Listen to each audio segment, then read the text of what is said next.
Welcome to Positive Atheism English channel. Now, I am going to continue the article on Abraham T. Kovoor, an outstanding rationalist and atheist, written by Dr. G. Vijayam.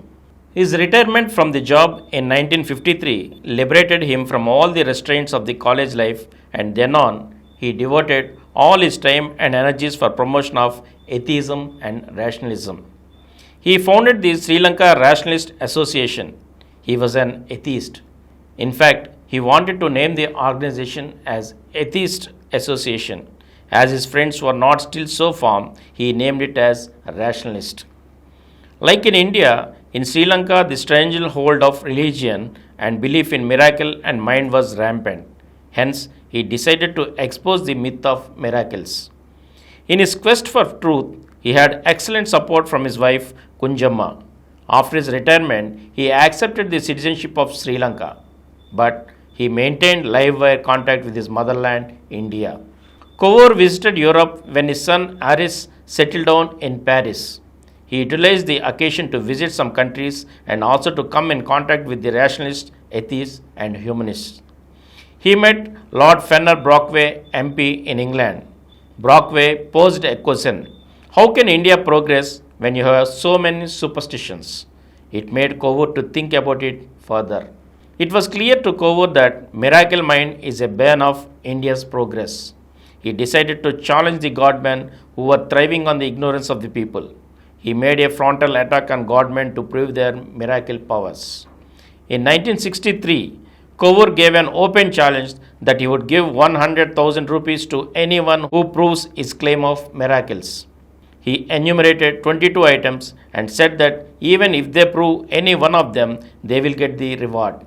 The items included: read the serial number of sealed up currency note, produce an exact replica of a currency note, stand stationary on burning cinders for half a minute without blistering the feet with the help of his god, materialize from nothing an object, move or bend a solid object using psychokinetic power, read the thought of another person using telepathic power, make an amputated limb grow even 1 inch by prayer, spiritual powers, lotus water, holy ash, blessing, etc. Leviate in the air by yogic power. Stop the heartbeat for 5 minutes by yogic power. Walk on water. Leave the body in one place and materialize in another place. Stop breathing for 30 minutes by yogic power. Develop creative intelligence or get enlightened through transcendental or any other type of meditation. Speak an unknown language as a result of rebirth or by being possessed by holy or evil spirit. Produce a spirit of ghost to be photographed. Disappear from a film when photographed. Get out of a locked room by divine power. Increase the quantity by weight of a substance. Detect a hidden object. Convert water into petrol or wine. Convert wine into blood. Astrologers and palmists who hoodwink the gullibles by claiming that astrology and palmistry are scientific can win the award if they can pick out correctly within a margin of 5% error from a set of 10 palm prints or 10 astrological charts giving the exact time of birth correct to the minute and places of birth with their latitudes and longitudes. The challenge to prove the miracles had a salutary effect in emboldening the truth seekers to carry on their mission of miracle exposure with redoubled vigor. Even though Kovoor was the first to challenge with an award of 100,000 rupees in India, the West witnessed such challenges earlier. Robert Greene Ingersoll challenged great magician Houdini, also declared a monetary award, and Joseph Rhine threw such a challenge. As miracles do not happen and miracle men only cheat people, no one could prove their claims. Greatness of Kovoor lay in the fact that he not only challenged miracle men but also made it as his life mission to explain to the ordinary people how the so-called miracle men cheat people. Through his lecture cum demonstrations, public meetings, press interviews, and public appearances, Kovoor created a climate in India against miracles. During the emergency in India, Kovoor had a whirlwind campaign all over the country and he created new awareness and empowerment of people against the miracles. He challenged all Babas, but none came forward to defend themselves with their claims of supernatural power. The progressive-minded people in India rallied around Kovur and took his message to the nook and corner of the country. It was a great achievement. Professor H. Narasimhaya, the then Vice Chancellor of Bangalore University, appointed a scientific committee to examine the claims of variable superstitions. Threatened by the investigation, Sai Baba saw to it that Narasimhaya was thrown out from the Vice Chancellorship. It shows that the miracle men and godmen have nexus with the politicians, and the political patronage enables the godmen to thrive in India. Godmen, as well as the politicians, have a vested interest in keeping the people in ignorance and superstitions. Any awareness on the part of the people would threaten their power and prestige. They want unquestionable obediences of the people.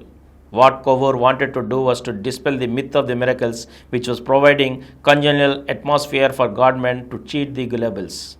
Kovur, through his life mission, wanted to restore dignity of the human being and his right to know the truth.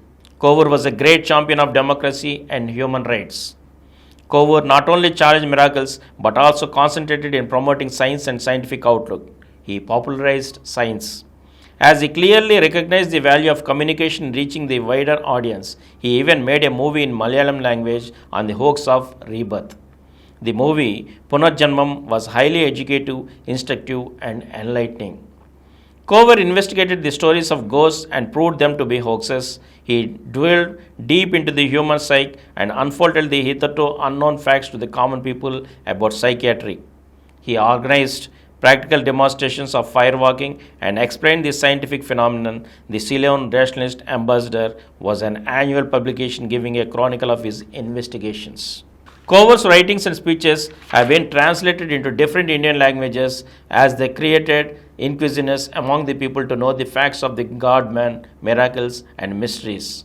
His Begone God-man encounters with spiritual frauds and gods, demons, and spirits published by Jacob Books are helpful in quenching the intellectual thirst of the people. And from here, I shall continue in the next episode again. Thank you.